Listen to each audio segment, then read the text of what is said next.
po kami gagabayan at aalagaan at mamahalin. Okay. Bibigyan ko kayo ng isang minuto lang ha. I want you to approach your mommy and daddy and give them a big hug and a big kiss. Okay, go. Okay, punta sa mommy at daddy. Then, babalik kayo sa inyong upuan dahil hindi pa tayo tapos.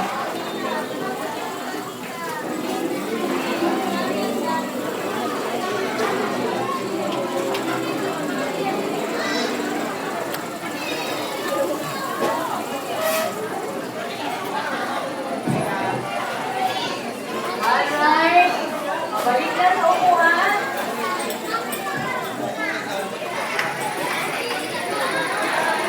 Baka mapaiyak pa si mami at si daddy.